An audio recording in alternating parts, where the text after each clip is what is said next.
আব্দুল্লাহ ইবনে মুবারক তিনি বলেন, আমি হজ করার জন্য মক্কায় গেলাম। হজ করতে যাইয়া যখন কাবাঘর তওয়াফ করতেছি, তাকায়া দেখি আমার সামনে কে জানি মাথার মধ্যে একটা খাঁচা নিয়ে ঘুরতেছে। মনে মনে হাসলাম আর বললাম, আরে এই মক্কার জমিনে স্বর্ণ পড়ে থাকলেও কেউ ধরে না, কিন্তু এমন কোন ব্যক্তি আসলো, কোন অঞ্চল থেকে আসলো, তার খাঁচা চুরি হয়ে যাবে বলে খাঁচা মাথায় নিয়ে তওয়াফ করে। জোরে বলেন আল্লাহু আকবার। আব্দুল্লাহ ইবনে মুবারক বলেন, আমি তার সাথে তওয়াফ করার পর যখন জিজ্ঞাসা করলাম, আমার ধারণা পাল্টে গেল। আমি যুবকরে জিজ্ঞাসা করলাম, যুবক রে, খাঁচার মধ্যে এমন কি যে খাঁচাটা তুমি রাইখা তওয়াফ করো নাই? যুবক ডাক দিয়ে বলে, হুজুর, খাঁচা রাখা সম্ভব না। এই পৃথিবীর শ্রেষ্ঠ সম্পদ খাঁচার মধ্যে রাখছি। মারহাবা। আব্দুল্লাহ ইবনে মুবারক বলে, আমারে খুলে বলো, আমি তোমার কাছ থেকে জানতে চাই, শুনতে চাই। তিনি ডাক দিয়া বলেন, ঠিক আছে হুজুর, আপনাকে আমি শোনাবো। গত কিছুদিন আগে আমি আমার মাকে বললাম, মা গো, প্রত্যেক বছর আমি হজ করতে যাই, এই বছরও আমি হজ করতে যাব, কিন্তু তোমাকে এবছর নেব না, আমার শরীর বেশি ভালো না, তোমাকে নিয়ে যেতে পারবো না, তোমারও শরীরটা ভালো না। হুজুর, আমার মা ডাক দিয়া বলল, ঠিক আছে তুমি যাও হজ করার জন্য, তবে আমাকে ছাড়া যদি তুমি গিয়ে হজ করো, কিয়ামত পর্যন্ত কাবার ঘর তওয়াফ করলেও হজ কবুল হবে না। আমার হাওয়া। হুজুর, মাকে ডাক দিয়ালাম, বললাম, মা গো, আমি জানি তুমি বদদুয়া করলে আমার হজ কোনো আমল কবুল হবে না। আল্লাহু আকবার। এই জোর আওয়াজে হবে না, জোরে বলেন আল্লাহু আকবার। হুজুর, আমার মাকে বললাম, আমার মা বলল, আমাকে তুমি খাঁচার মধ্যে করে নিয়ে চলো। কেমনে সম্ভব? 3 মাসের রাস্তা, 3 মাস পারে দিয়া যাইতে হবে, আমাকে সাথে নিয়ে চলো। আমি মার দোয়ার বদৌলতে তোমার রাস্তাকে আমার আল্লাহ সহজ করে দেবে। মারহাবা। হুজুর, আমি রাস্তা দিয়ে আসি, আমার মা আল্লাহর কাছে ডাক দিয়া বলেন, আল্লাহ, আমার ছেলেরে কোনো কষ্ট দিও না, আমার ছেলের কষ্ট হয়, তুমি তার রাস্তাটা সহজ করে দাও। আল্লাহ গো, আমার ছেলে যেন কষ্ট না হয়, রাস্তাটা সহজ করে দাও। মারহাবা। হুজুর, আমি হাঁটতে হাঁটতে 3 মাসের রাস্তা কেমনে আসলাম আমি নিজেও বলতে পারি না। জোরে বলেন আল্লাহু আকবার। জোরে বলেন, মার দোয়ার বদৌলতে রাস্তা সহজ করে দিয়েছেন কে? আরো আওয়াজ দিয়া বলেন, কে? বন্ধুগণ আমার, হুজুর শুধু তাই নয়, যখন তাকে নিয়ে তওয়াফ করতেছিলাম, দেখি আমার মা কি জানি মনে মনে বলে, মাঝে মাঝে একটু আওয়াজ করে বলে, কানটা লাগায় শুনি আমার মা আমার আল্লাহরে কয়, আল্লাহ, মনে হয় আর পৃথিবীতে বেশি দিন থাকবো না, বাঁচবো না। আল্লাহ, আমি যখন থাকবো না, আমার ছেলের জন্য দোয়া করারও কেউ থাকবে না। আল্লাহ গো, এত কষ্ট যেই ছেলে আমার জন্য করলো, এত কষ্ট যেই ছেলে আমার জন্য করলো, কষ্ট করি আমাকে হজ করাইলো, তওয়াফ করাইলো। আল্লাহ,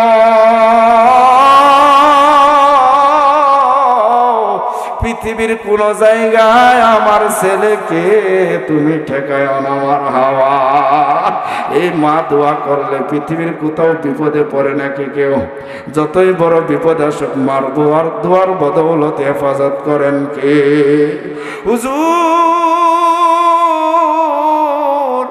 আমার মা দোয়া করেন, আল্লাহ লাগলে আমাকে জাহান্নামে দিও, কিন্তু আমার ছেলেরে তুমি জাহান্নামে দিও না, জান্নাতি হিসাবে কবুল করে নিও। মারহাবা।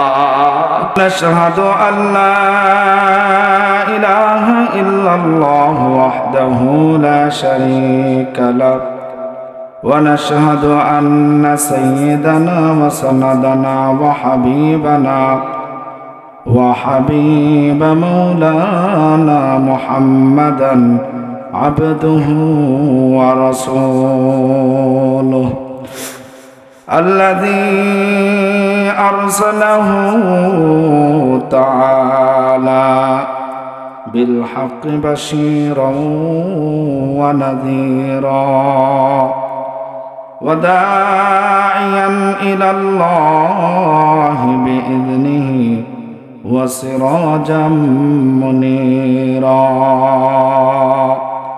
أما بعد فقد قال الله تعالى في كلامه المجيد وفي فرقانه الحميد أعوذ بالله من الشيطان الرجيم بسم الله الرحمن الرحيم ولقد آتينا لقمان الحكمة أن اشكر لله ومن يشكر فإنما يشكر لنفسه ومن كفر فإن الله غني حميد وقال رسول الله صلى الله عليه وسلم فضل العالم على العابد كفضلي على أدناكم أو كما قال النبي عليه الصلاة والسلام اللهم صل على سيدنا ونبينا وشفيعنا وحبيبنا ومولانا محمد صلى الله عليه وعلى آله وأصحابه وبارك وسلم بلغ العلا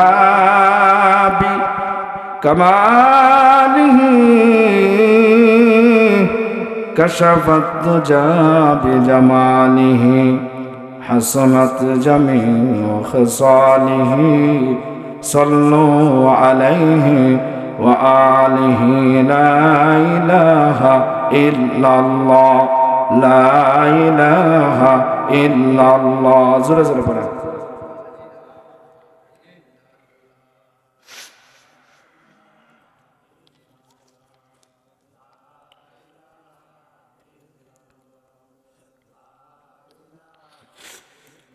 لا إله إلا الله لا إله إلا الله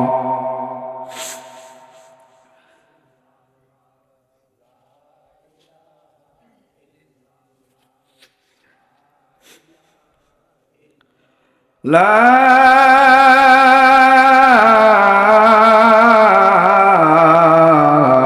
إله إلا الله محمد رسول الله صلى الله عليه وسلم ঐতিহ্যবাহী উত্তর কালডোয়ার হযরত আবু বকর রাদিয়াল্লাহু তাআলা আনহু জামে মসজিদের উদ্যোগে আজকের এই তাফসীরুল কোরআন মাহফিলের সম্মানিত সভাপতি সাহেব, বিশেষ বক্তা, আমন্ত্রিত ওলামায়ে কেরাম, আমার সামনে উপবিষ্ট আছেন মুরব্বিয়ান আযম, যুবক ভাইয়েরা, পর্দার অন্তরালে পর্দা নিশেন আমার মা ও বোনেরা, সকলে সর্বপ্রথম আল্লাহ রাব্বুল আলামিনের দরবারে শুকরগুজার করছি যে মহান রব্বুল আলামিন, মহান রব আপনাকে আমাকে এই ফিতনা ফাসাদের জমানায়, গুনাহের জমানায় হাজারো লাখো মানুষ থেকে যাচাই বাছাই করে আজকের এই জান্নাতে বাগান তাফসীরুল কোরআন মাহফিলে এসে কোরআন ও হাদিস থেকে কথা বলা, কথা শোনার মতন তৌফিক যে মুনিব দান করেছেন, সে মুনিবের দরবারে শুকরগুজার করছি আলহামদুলিল্লাহ। একটাবার আওয়াজ দিয়ে বলেন, আমাদেরকে সৃষ্টি করেছেন কে? আমাদেরকে খাওয়ান কে? আমাদেরকে পড়ান কে? সুস্থতা দেন কে? অসুস্থতা দেন কে? সব যদি আল্লাহ দেশে, আল্লাহর নাম কি এত আসতে বললে হয়? একটু জোরে বলেন আল্লাহু আকবার, আরো জোরে বলেন আল্লাহু আকবার। এতক্ষণ বৈশা থেকে মনে হয় একটু শীত ধরে লাইছে, এমন না? এখন মাঝে মাঝে একটু সুবহানাল্লাহ আলহামদুলিল্লাহ বলবো। যে বলবে না বুঝতে হবে ফাওয়াসওয়াসা ইলাইহি শাইতান, আমরা যেই জায়গায় যাই সেখানে প্রকাশ্য সূত্র থাকে, গোপনে সূত্র থাকে। আল্লাযী ইউওয়াসউিসু ফী সুদুরিন নাস, মানুষকে প্রকাশ্য এবং অপ্রকাশ্যে শত্রুতা দিয়ে থাকে। শত্রু কারা? মিনাল জিন্নাতি ওয়ান নাস, শত্রু দুই ধরনের, একটা জিন জাতীয় আর একটা মানুষ জাতীয়। জিন জাতীয় যেটা সেটা গোপনে আসে, গোপনে আইসা বলে তোর তো শীত লাগতেছে, বেশি একটা শরীরটাও ভালো না, জ্বর জ্বর ভাব, তো জোরে কথা কইস না, চুপচাপ বসে থাক, ভাল লাগলে শুনবি, নাহলে ওইটা বাড়িতে চলে যাবে, ঠিক না ভাই? ঠিক। আর মানুষ জাতীয় শয়তান কোনটা জানে? আপনি এখানে বৈশা রয়েছেন, পাশ থেকে আর একটা এটা খুঁচা দেয় কয় অনেকক্ষণ তো বৈশা রইলাম, লয় একটু গুইরাহি বাদাম বাদাম খাইয়া ভাল লাগলে আবার বইমু, নাহলে আবার যাইমু। এটা হচ্ছে মানুষ জাতীয় শয়তান, বুঝতে বললাম। আমরা কি এই দোকায় পড়বো না তো ইনশাল্লাহ? কারা কারা পড়বেন না হাত উঠান। আল্লাহ কবুল করুক, সকলে বলে আল্লাহুম্মা আমিন। অল্প সময় বলবো, আমি বলছি অল্প সময় বলবো, আপনারা শুনতে চাইলে লং টার্মও শোনাইতে পারবো। আপনারা যতক্ষণ অ্যাটেনশন দেবেন, আমাকে শুনতে চাইবেন, ততক্ষণ শোনাবো ইনশাল্লাহ। কেন? কারণ মাহফিলগুলি 11টার পরে নেওয়ার পক্ষের লোক আমি না। আর বাংলাদেশ আমাদের এই ময়মনসিংহ, নেত্রকোনা, জামালপুর, শেরপুর এইদিকে যখন মাহফিলে আসি তখন প্রধান বক্তারে সময় দেয় 11টা 12টা। ওই দিন জামালপুর এক মাহফিলে গেছি, 12টার পরে স্টেজে গেছি। আর এক মাহফিল আসছি 2 দিন পরে, সেই মাহফিলে আমারা বলতেছে আপনার আলোচনার টাইম 2টা। আমি বলছি এখন স্টেজে দিলে পনা বয়ান হবে, নাহলে চলে যাবো।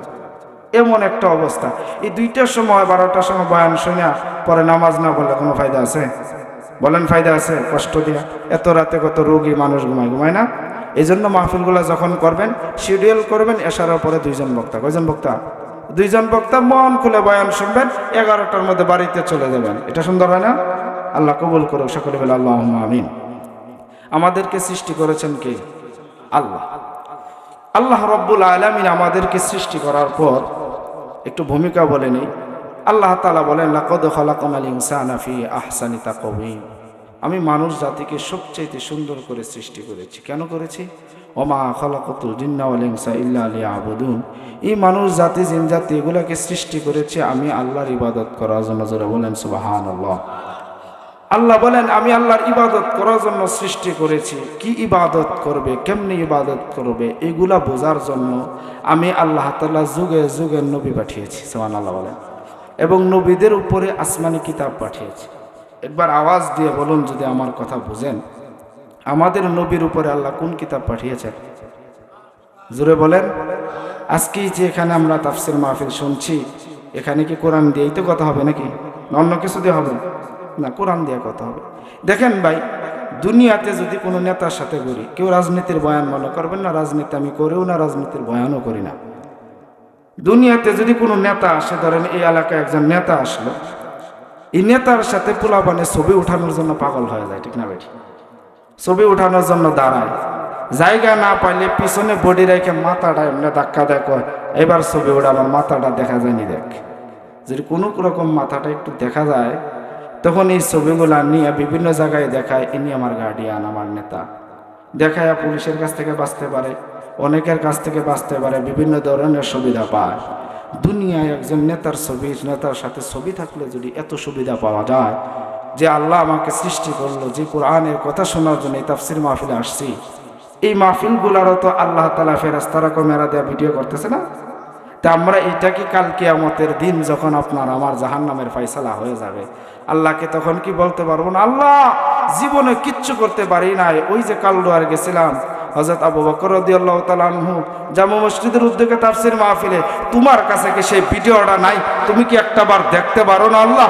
আমি তো সেখানে গিয়েছিলাম তোমার কোরআন শোনার জন্য, তোমাকে খুশি করার জন্য সুবহানাল্লাহ আলহামদুলিল্লাহ বলেছিলাম। আল্লাহ আজকে কি তুমি আমাকে ক্ষমা করতে পারো না? বলেন আল্লাহ ক্ষমা করবে না? করবে না? দুনিয়ার একজন নেতার সাথে ছবি থাকলে এত সুবিধা পাইলে, যিনি নেতার নেতা, যিনি আহকামুল হাকিমিন, সব কিছু সৃষ্টি করেছেন, তার কোরআনের বর্ণনা শুনলে, তার কোরআনের বর্ণনার একটা ভিডিও থাকলে সুবিধা পাবো কি পাবো না? মুসলমান বন্ধুগণ আমার, কোন দিকে নজর নাই,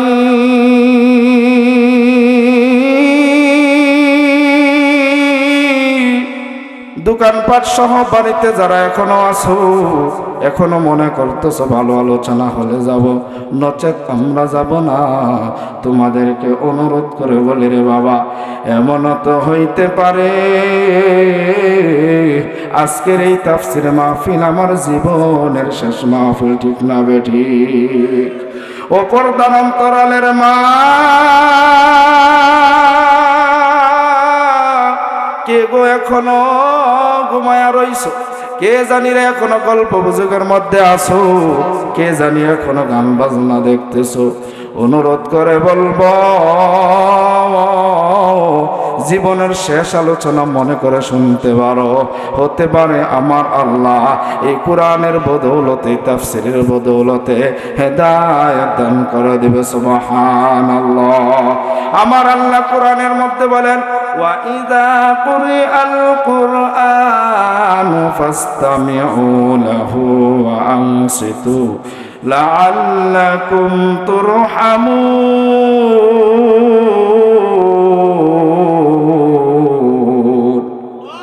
আরো জোরে বলেন আল্লাহু আকবার, আরো জোরে বলেন আল্লাহু আকবার।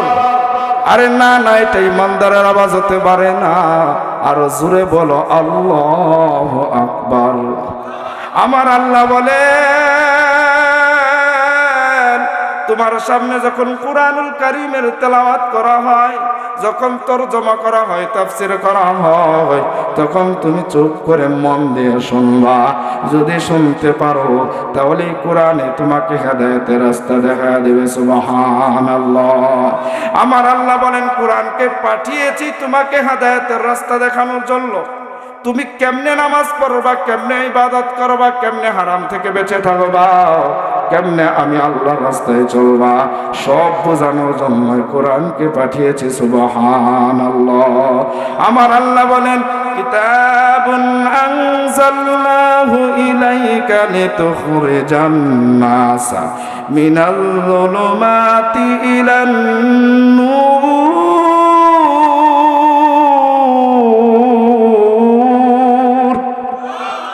আরো জোরে বলেন আল্লাহু আকবার। আমার আল্লাহ বলেন, অন্ধকারাচ্ছন্ন জায়গাগুলোকে আলোর দ্বারা পরিবর্তন করার জন্যে, গুনাহগার মানুষগুলোকে নেককার বানানোর জন্যে, জাহান্নামী মানুষগুলোকে জান্নাতে বানাবার জন্যে আমি আল্লাহ এই কোরআনকে পাঠিয়েছি। সুবহানাল্লাহ। এই কোরআন কারা মানবে, কারা শুনবে জানো? আমার আল্লাহ বলেন, হুদাল লিল মুত্তাকিন, যারা মুত্তাকি তারাই এই কোরআনকে গ্রহণ করে। সুবহানাল্লাহ। এই কোরআন থেকে কথা বলবো, যতক্ষণ বলবো কোরআন থেকে বলবো।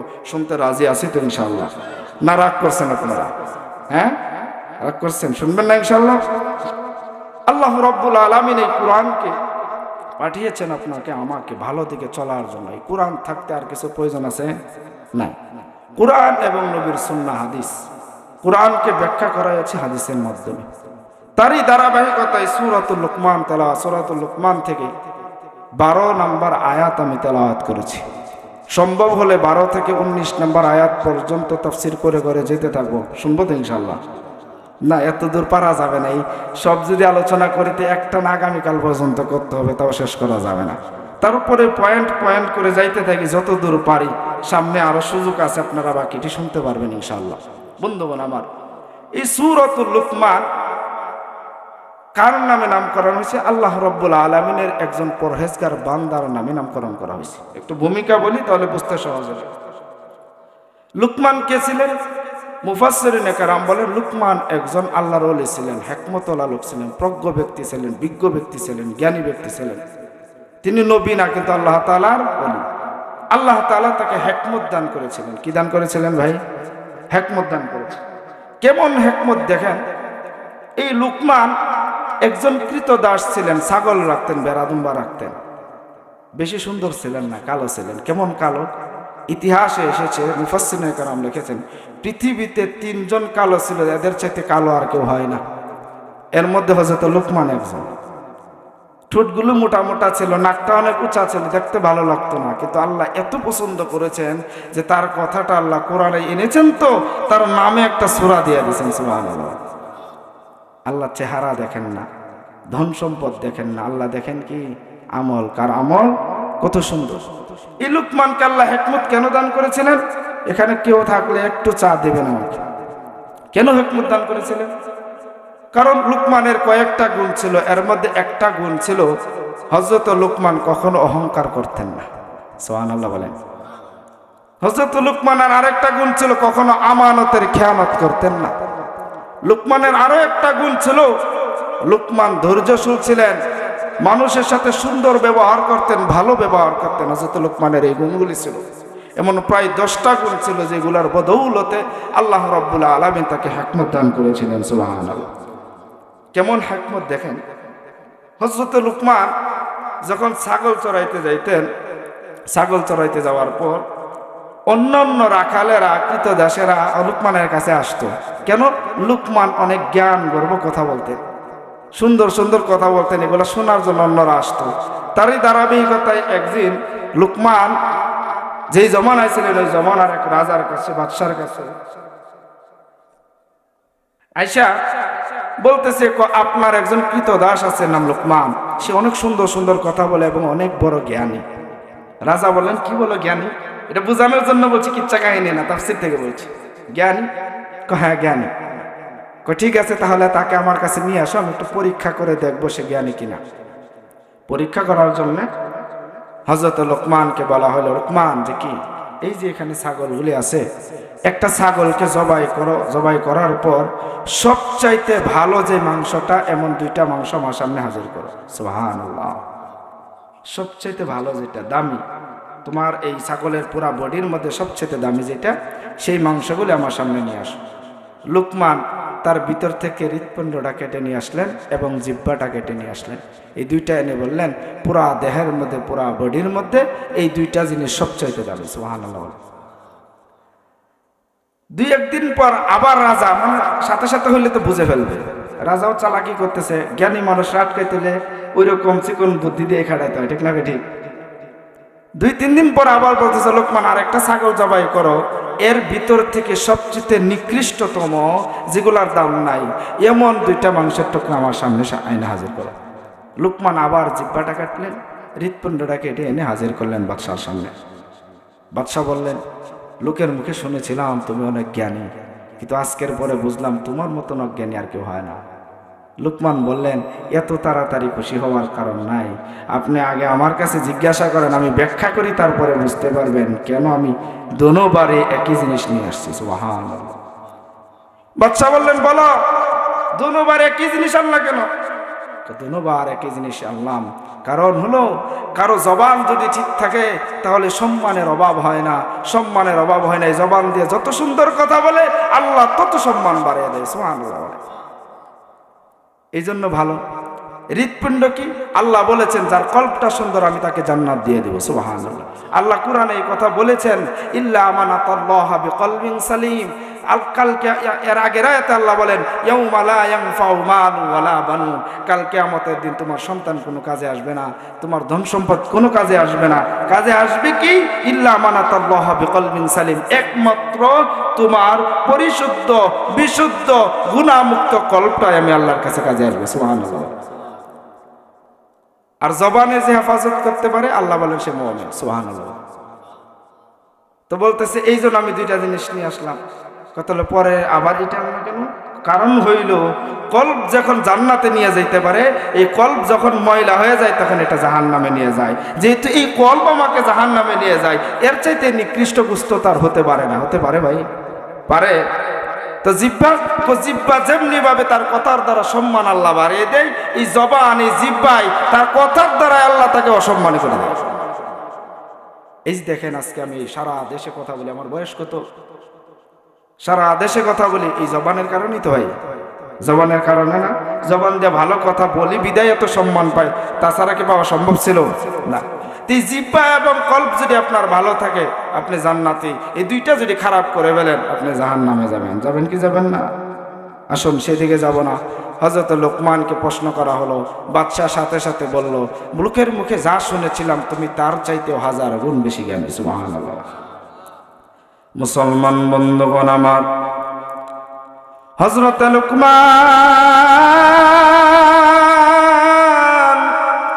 কয়েকটা উপদেশ তার সন্তানদেরকে দিয়েছিলেন। এই উপদেশগুলি আমার আল্লাহর এতটা পছন্দ হয়েছিল যে আমার আল্লাহ তাআলা কোরআনের মধ্যে উপদেশগুলি উল্লেখ করে দিয়েছেন। সুবহানাল্লাহ। আর জোরে জোরে বলেন সুবহানাল্লাহ। এর মধ্যে একটা উপদেশ হলো, বন্ধুগণ আমার, হযরত লুকমান তার ছেলেকে বলেন, ওয়া ইয ক্বালা লুকমানু লিবনিহি ওয়া হুয়া ইয়াইযুহু ইয়া বুনাইয়া লা তুশরিক বিল্লাহ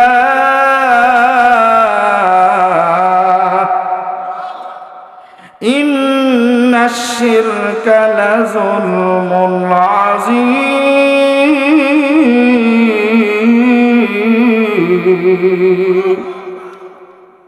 হযরত লুকমান তার ছেলেকে ডাক দিয়া বলে, ও আমার ছেলে, এক নাম্বার তোমারে উপদেশ দেই রে বাবা, কখনোই আমার আল্লাহর সাথে শরীক করবা না। জোরে আওয়াজ দিয়া বলেন, আল্লাহ কয়জন? আরো জোরে বলেন, কয়জন? কখনোই আমার আল্লাহর সাথে শরীক করবা না। কারণ কি জানো? শরীক করা হচ্ছে জুলুমের চাইতেও খারাপ। জোরে বলেন আল্লাহু আকবার। বন্ধুগণ আমার, আওয়াজ দিয়া বলেন, কিছু লাগলে চাইবো কার কাছে? আরো জোরে বলেন, কার কাছে? আমার আল্লাহর কাছে চাইবো। কারণ হলো সমস্ত মানুষের প্রত্যাশা মিটাইতে পারে একজন। জোরে বলেন, তিনি কে? যদি কোনো বাবার কাছে চাও, যদি কোনো অলির কাছে চাও, সাথে তার সাথে তোমার শিরক হয়ে যাবে। তাই অলির কাছে চাওয়া যাবে না, বাবার কাছে চাওয়া যাবে না, উসিলা দিয়া চাইতে হবে কার কাছে? আরো জোরে বলেন, কার কাছে? আমার আল্লাহ বলেন, পৃথিবীতে কোনো মানুষ কোনো বান্দা কিছু দিতে পারে না, নবীও কিছু দিতে পারে না, আমি দেই, তবে উসিলা হলো তারা। সুবহানাল্লাহ।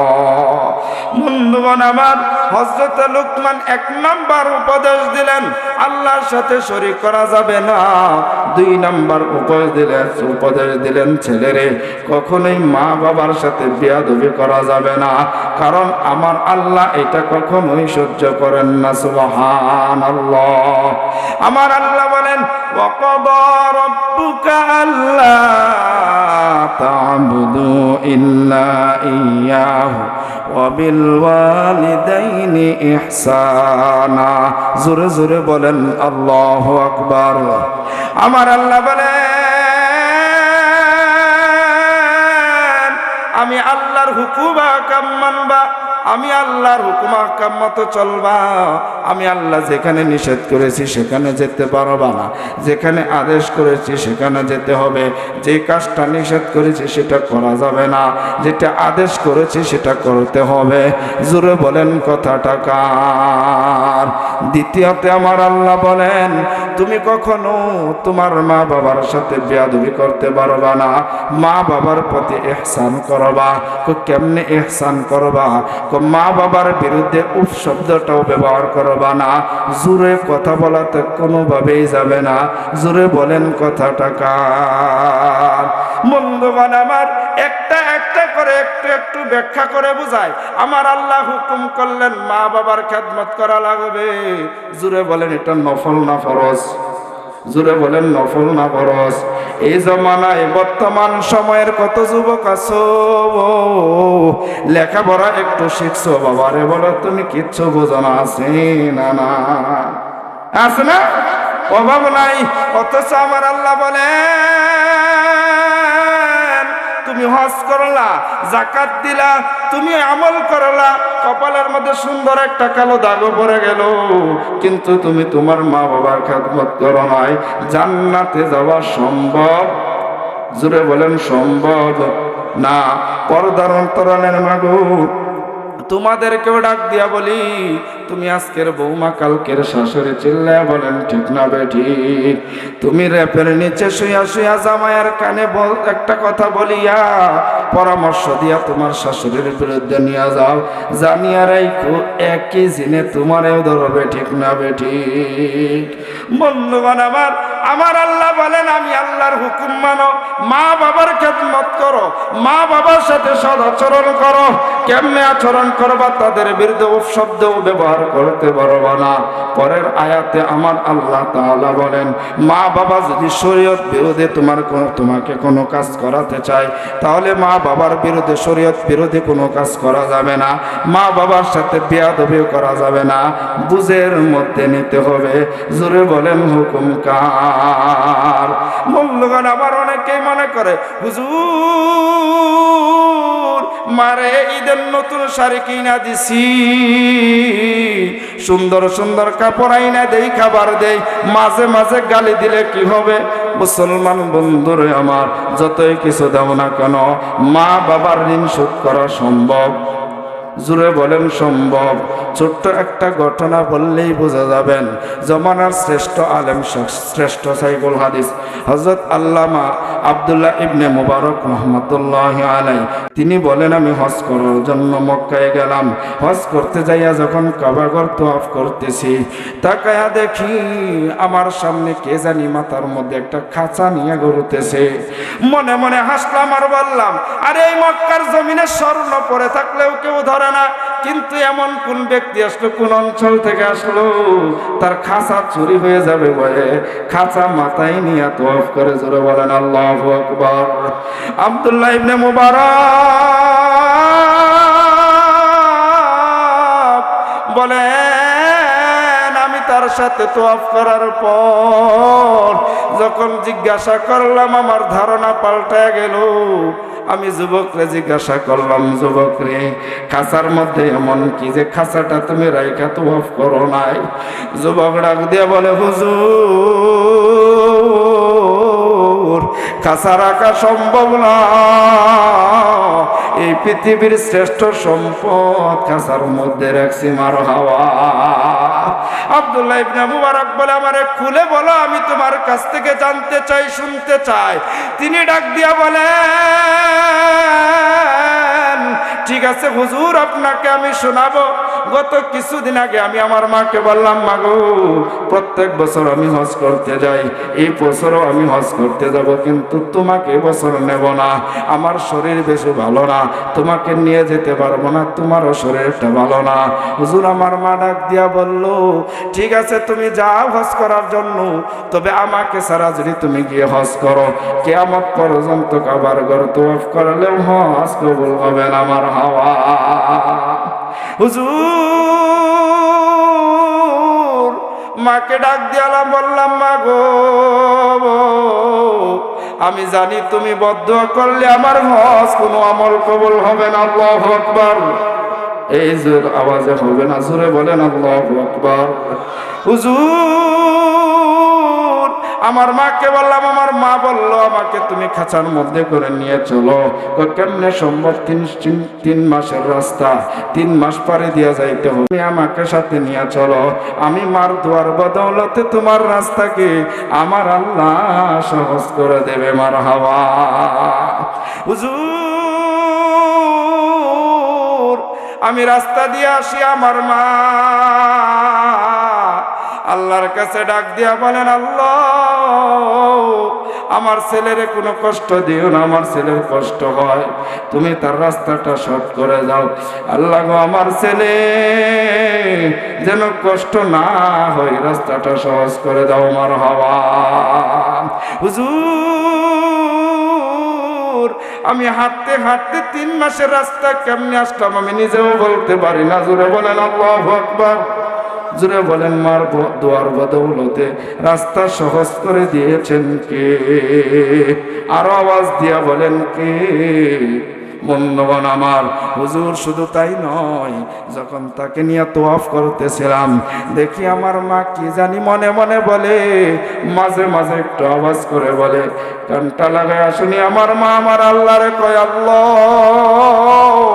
মনে হয় আর পৃথিবীতে বেশি দিন থাকবো না, বাঁচবো না। আল্লাহ, আমি যখন থাকবো না আমার ছেলের জন্য দোয়া করারও কেউ থাকবে না। আল্লাহ গো, এত কষ্ট যেই ছেলে আমার জন্য করলো, এত কষ্ট যেই ছেলে আমার জন্য করলো, কষ্ট করি আমাকে হজ করাইলো, তোয়াফ করাইলো। আল্লাহ,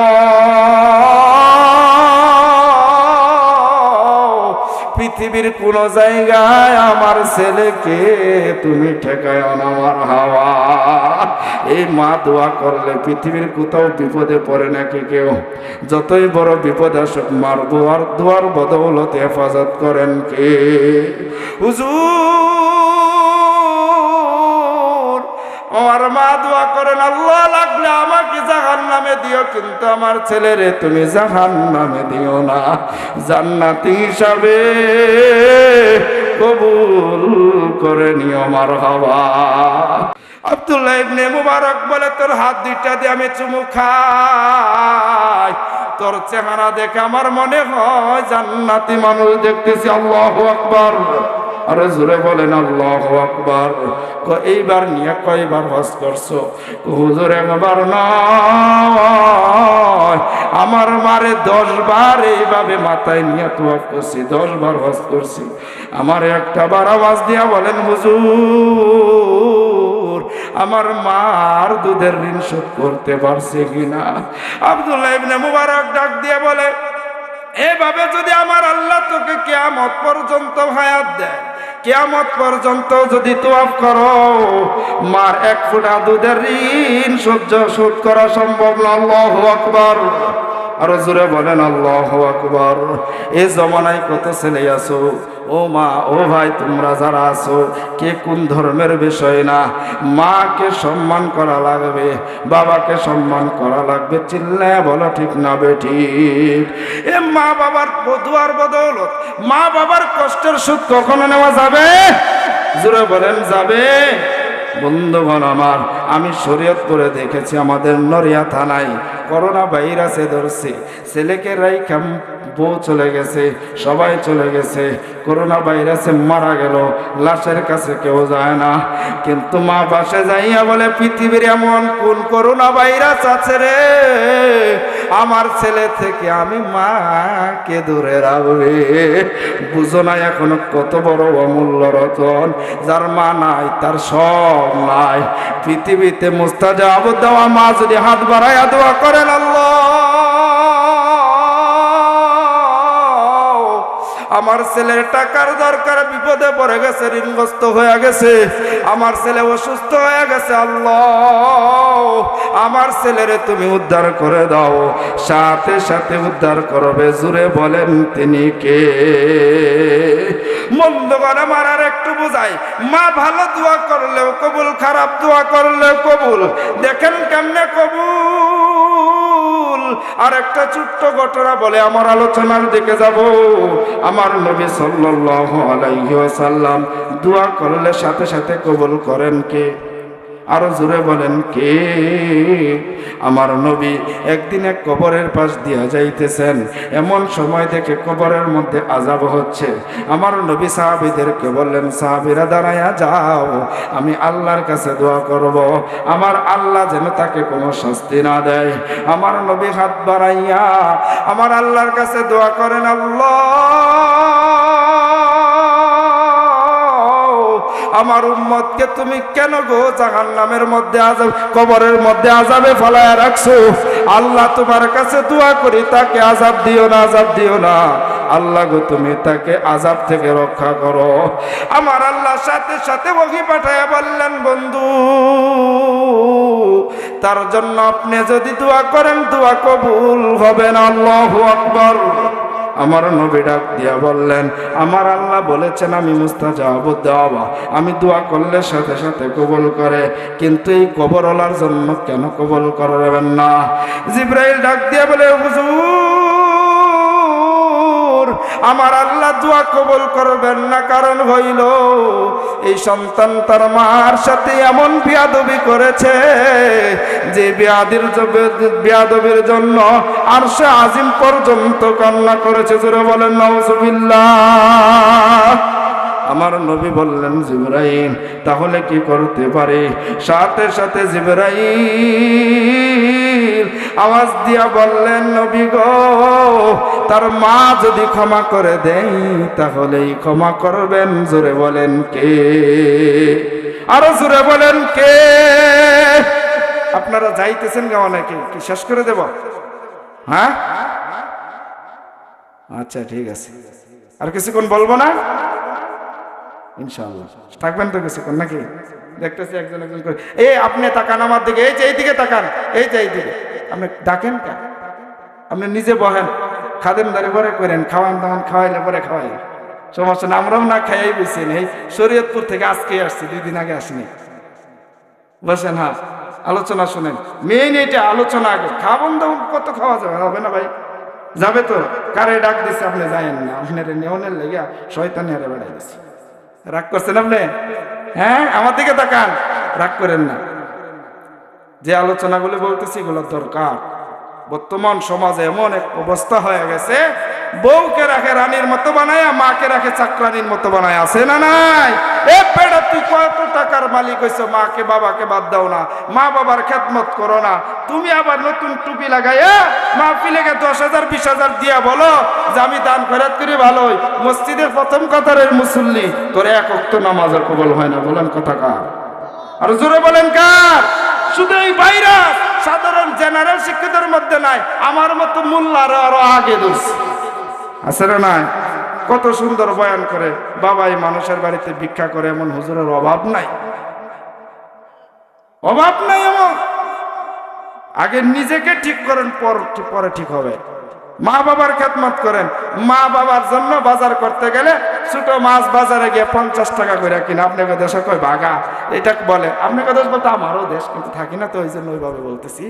কিনে আর যখন শাশুড়ি আসে তখন কর আমার আম্মা আইছি, বড় মাছটা লাগবো। আছে না? না আছে না? বাজারে যা দৌড়াইয়া গরুর গোস্ত, মুরগির গোস্ত, কত গোস্ত নিয়ে আসে, কারণ শাশুড়ি আম্মা আইছে। আর নিজের মার জন্য ছোট মাছের ভাগা। মারে ডাক দে, মা মন চাইলে কয়টা খাইয়া যাও, আর শাশুড়ি খাইতে না চাইলে আরো কয়টা খান। আছে না নাই?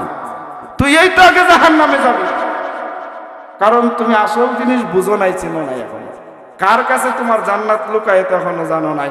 বউয়ের কাছে এমন মুরিদ হইছে, বউয়ে যা কয় হেই এইখানে। আছে না? না আছে না?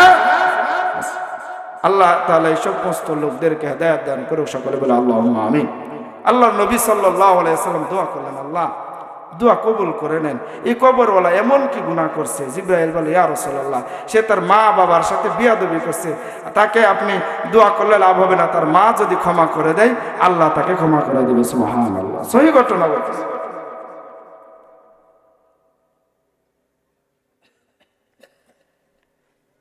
আমার নবী সাল্লাল্লাহু আলাইহি সাল্লাম সাহাবীদেরকে বলেন, ও সাহাবারা চলো যাই। তার বাড়ি কোথায়, বাসা কোথায়? বাসা একটু সামনেই। কোন দিকে? কই দিকে? চলো যাই। গিয়া ডাক, নবী ডাক দিলে, মা গো বাড়িতে আছেন কেউ? সাথে সাথে একজন বৃদ্ধ মা, 80-90 বছরের বয়স হবে, একটা লাঠি বর দিয়া বের হয়ে এসে বলছে, কে গো তুমি? তোমাকে তো চিনতে পারলাম না। আমার নবী বললেন, আমাকে মানুষে মুহাম্মদ বলে ডাকে, আমি হইলাম নবী। বুড়া মা বলল, তোমাকে দেখার জন্য কত চেষ্টা করছি, কখন দেখব তোমাকে দেখার জন্য। মানুষের মুখে শুনেছি তোমার চেহারা নাকি নূরের চাইতেও ঝলক করে, তোমার চেহারা নাকি পূর্ণিমার চাঁদের চাইতেও সুন্দর। তোমাকে আজকে দেখতে পেরেছি বাবা, আমার জীবনটা ধন্য হয়ে গেছে। নবীজি বললেন, মাগো তার আগে কিছু গুরুত্বপূর্ণ কথা আছে। আজকে যখন এদিক দিয়ে আসি কবরের পাশে, দেখলাম আগুনে দাও দাও দাও দাও করতেছে। আমি শৌকের মুখে শুনলাম সে নাকি তোমার ছেলে, তুমি নাকি তার জন্য বদদুয়া করেছো, বিদায় এমন হয়েছে। মহিলা বললেন, কি বললেন? আবার বলেন যে কবরের মধ্যে দাও দাও করে আগুন জ্বলতেছে। মহিলা বলেন, আলহামদুলিল্লাহ। মুসলমান বন্ধুগণ আমার নবী ডাক দিয়া বললেন, মা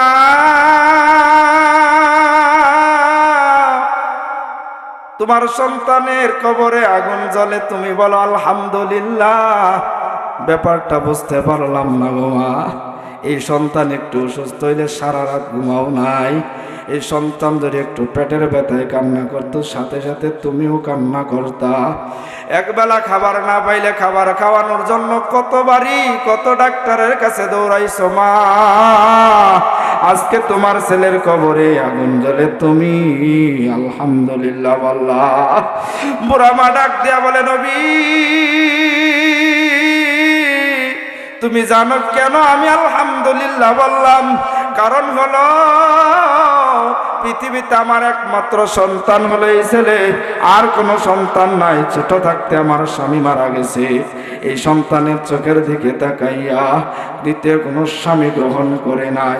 আমার যৌবন আমার সব কিছু বিসর্জন দিয়া দিলাম ছেলের জন্য, কিন্তু একটু বড় হইতে শুরু করলো আর আমার সাথে বাজে ব্যবহার করতে শুরু করলো। নবী গো, একটা সময় আমি ভাবলাম আমার ছেলে এখন বড় হয়েছে, বিবাহ করায়া দে, পরিবর্তন হয়ে যাইতে পারে। সেই আশায় আমি তাকে বিবাহ করাইয়া দিলাম। আমার নবী ডাক দিয়া বলে, মা গো তারপরে কি হইল? বিবাহ করানোর পর একদিন আমার বৌমা তার কানে কানে জানি কি বলল। আমার বৌমা কানে কানে বলার সাথে সাথে আমার ছেলে হাতের মধ্যে একটা লাঠি নিয়ে আমার কাছে আইসা বলল, বুড়ি এমন কি বললা, এমন কি ব্যবহার করলা, আমার বউ রাগ করছে কেন? আমার ছেলেকে ডাক দিয়া বলছিলাম, বাবা যা শুনছ একটাও সত্য না। নবী গো, আমার ছেলে কোনো কথা শুনলো না, আমার গায়ে একের পর এক আঘাত করতে শুরু করলো। আমি আমার ছেলেকে ডাক দিয়া বললাম, বাবা এত জোরে জোরে আঘাত সহ্য করার ক্ষমতা আমার নাই। আমার ছেলেকে বারবার পায়ে হাত ধরে বললাম, বাবা এবারের মতো চাইরা যে জীবনে আর এলাকায় আসবো না। জোরে বলেন আল্লাহু আকবার, আরো জোরে বলেন আল্লাহু আকবার। নবী গো, আমার ছেলেকে বললাম, বাবারে ছেড়ে দে, জীবন যাবে, আর কোনো দিন এলাকায় আসবো না, তোর ছেলে বলেও পরিচয় দেব না। তবে এতটুকু বলি, কোনো বিপদে পড়লে আমারে খোঁজ নিও, আমি অবশ্যই সাহায্য করার জন্য আসবো। আল্লাহু আকবার। নবী গো, আমার ছেলে কোনো কথা শুনলো না, একের পর এক আঘাত করতে করতে একটা সময় মার সহ্য করতে না পেরে আমি বেহুশ হয়ে জমিনে পড়ে গেলাম। জোরে বলেন নাউজুবিল্লাহ। ইয়া রাসূলুল্লাহ, ইয়া হাবিবাল্লাহ। যখন আমার জ্ঞান ফিরল, আল্লাহর কাছে দোয়া করেছিলাম, আল্লাহ গো, আমার ছেলের এই পৃথিবীতে কোনো শাস্তি দিও না, কোনো আযাব দিও না। আমি মা সহ্য করতে পারবো না। যেদিন আমার এই ছেলের মামার মৃত্যু হয়ে যাবে অথবা তার মৃত্যু হয়ে যাবে, তখন থেকেই তাকে তুমি আযাবের মধ্যে ফেলাইও। আজকে আলহামদুলিল্লাহ বলে এই জন্য আমার আল্লাহ আমার দোয়া কবুল করছে। মারহাবা। আমার নবী কান্না করতে করতে বলেন, মা গো, তোমার ছেলে যদি জীবিত থাকতো, এই কথা শোনার পর আমার নিজের কাছে মনে হইতেছে যদি জীবিত থাকতো আমি তাকে জ্যান্ত আগুন দিয়ে পুড়াইয়া দিতাম গো মা। তারপরেও তোমাকে বলি, আমি রহমাতুল লিল আলামিন, তুমি তো মা, আমার চাইতে বেশি দরদ তোমার হওয়ার কথা। তোমার ছেলের কবরে আগুন জ্বলে গো মা, তোমার কথা অনুযায়ী শাস্তি হয়ে গেছে, একটাবার হাত বাড়াইয়া দাও আল্লাহ, আর শাস্তি দেওয়া লাগবে না, যা দেওয়ার দিয়া দিছো আল্লাহ ক্ষমা করে দেবে।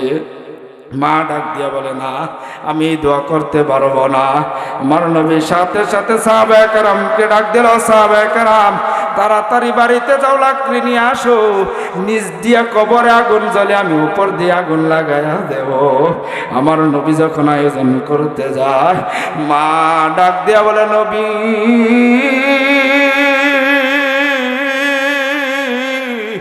এত কষ্ট করছি, আজকে তার কবরের উপর আগুন জ্বলবে, আমি মা সহ্য করতে পারবো না। জোরে বলেন আল্লাহু আকবার, আরো জোরে আওয়াজ দিয়ে বলেন আল্লাহু আকবার। নবী গো, আমি সহ্য করতে পারবো না, এই কাজ আপনি করবেন না। আমার নবী বলেন, তাহলে আপনি দোয়া করেন, আপনি দোয়া করতে দেরি হবে, আমার আল্লাহ ক্ষমা করতে দেরি করবেন। আমার হাওয়া। আমার নবী বললেন, মা সাথে সাথে সাজদায় পড়ে বলেন, আল্লাহ যা শাস্তি দিছো আর দিও না, আর দিও না। আমি মা তাকে ক্ষমা করে দিলাম। আমার নবী মুস্কি হাসি দিলেন। সাহাবায়ে কেরাম বললেন, নবী গো কি হয়েছে? মা যখন বলছে ক্ষমা করে দিলাম, সাথে সাথে আযাব বন্ধ হয়ে গেছে। মারহাবা। ও বাজান, মা ভালো দোয়া করলেও কবুল, খারাপ দোয়া করলেও কবুল। কিন্তু আমরা বুঝি না, আমরা জানি না, আমরা মানি না। আমরা দৌড়াই বিভিন্ন পথে। মার দোয়া নিয়ে সামনে যাইবা। আজকে তোমার টাকা পয়সা নাই, টাকা হইতে সময় লাগবে না। জোরে বলেন দেবেন কে? আরো জোরে বলেন কে দেবেন? আল্লাহ দেবেন। এই জন্য মার সাথে বিয়াদবি করব না। আরো লম্বা করতাম। মার সাথে বিয়াদবি করলে, মার সাথে বিয়াদবি করলে এই পৃথিবীতে কোনো শান্তি তো পাবেনই না। কাল কিয়ামতের আশা তো করা যায় না, যায় না। বন্ধুগণ আমার, 1 নাম্বার উপদেশ, শিরক করা যাবে না। জোরে বলেন কার সাথে? 2 নাম্বার, মা সারাদিন গালাগালি করে, মুস্কি হাসি দিয়া বলবেন, মা গো তুমি যে আমার এতক্ষণ গাইলে মুখটা কি ব্যথা করে নাই? মা যখন একটা পিটান দিবেন, হাতের মধ্যে ধরিয়া বলবেন, মা তুমি আমার পিটাইছো, কোনো সমস্যা নাই। যদি এমন হইতো তুমি একটু ব্যথা পাইয়া গেছো, এই ব্যথার কারণে যদি কাল কিয়ামতের দিন আমার মাওলায় আমারে দাঁড় করাইয়া দিত, আমি কি জবাব দিতাম? এভাবেই বলবেন। দেখেন মা কত সুন্দর ব্যবহার করে। ও এলাকার মা, ও আমার বোন, তোমাকে বলি শাশুড়ির বিরোধিতা কইরো না, তুমি তাকে মা হিসাবে গ্রহণ করো। আমার মাদেরকে বলবো, বৌমাকে বৌমা নয়, নিজের মেয়ে হিসাবে গ্রহণ করো, মেয়ে হিসাবে গ্রহণ করো। সমাজ সুন্দর হয়ে যাবে, সমাজ সুন্দর হয়ে যাবে। ঠিক না বেঠিক? জোরে বলেন, জোরে বলেন ঠিক না বেঠিক?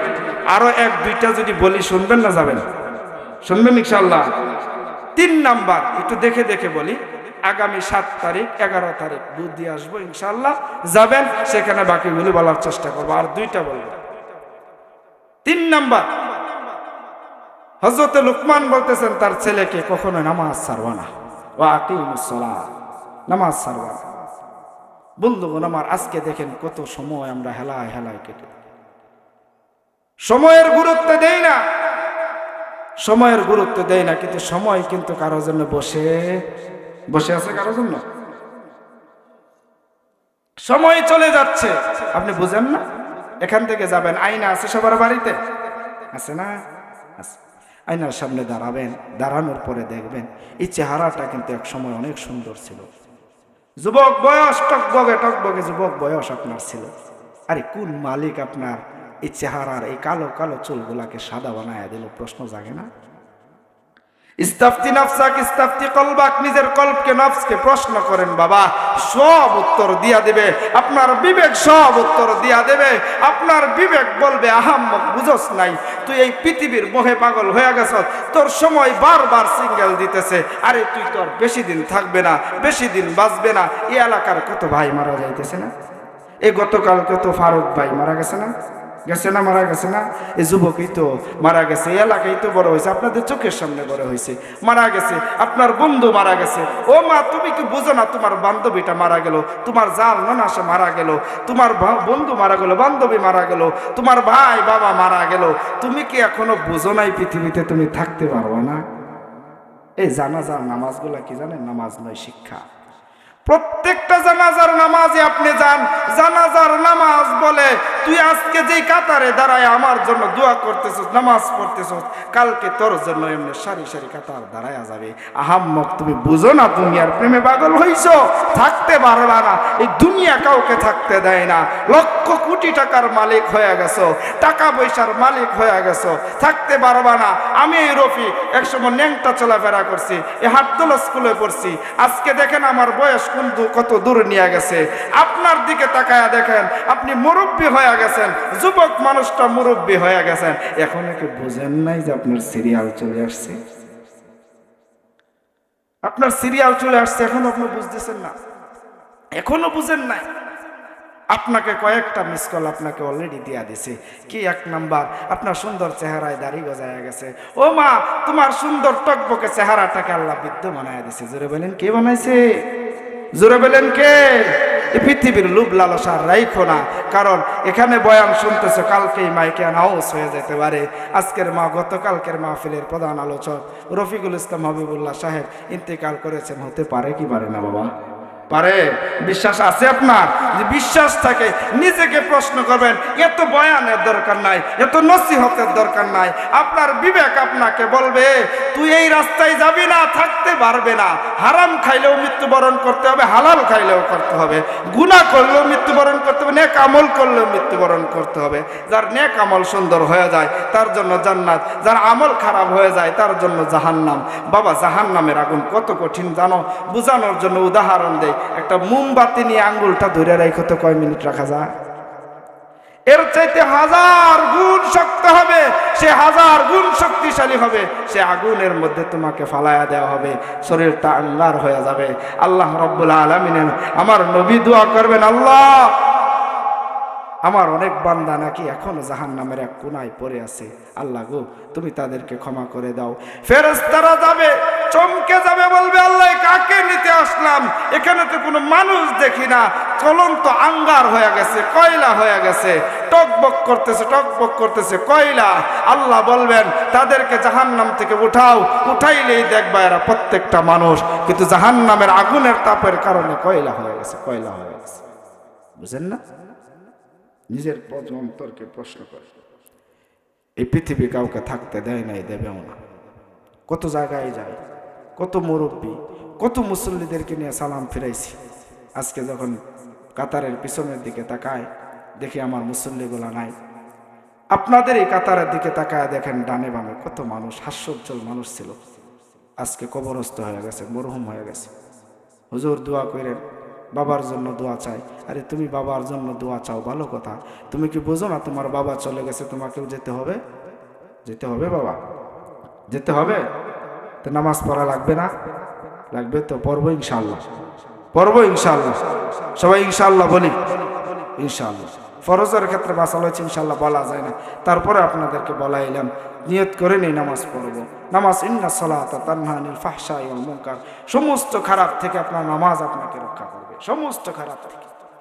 গোটা আলোচনায় সন্ধ্যার পর থেকে আলোচনা শুনতেছেন, একটা সবক নিয়ে আনেন যে কোনোটা আমল করতে পারি না পারি কিন্তু নামাজ ছাড়বো না। আপনি নামাজ পড়তে যাবেন, আপনার নামাজ আপনাকে বলবে এটা হারাম, এটা করো না। আপনার নামাজ আপনাকে বলবে তুমি জিনা করো না, তুমি নামাজি। আপনার নামাজ আপনাকে বলবে কারো ক্ষতি করো না, এটা খারাপ, এটা ভালো না, বেইনসাফি করো না, জুলুম করো না। আপনার নামাজ আপনাকে বলতে থাকবে। আল্লাহ তাআলা বুশক্তি দান করে সকল আল্লাহুম্মা আমিন। 4 নম্বর উপদেশ দিলেন হযরত লোকমান, ও ছেলে বিপদ আসুক, যত কিছুই আসুক কখনোই ধৈর্য হারা হবে না। অসবির আলা মা আসাবাক, যত বিপদ আসুক কখনোই ধৈর্য হারা হবে না। ছেলে বললেন, লোকমান আলাইহিস সালামের ছেলে তো লোকমানের মতনই হবে, একটু জ্ঞানী।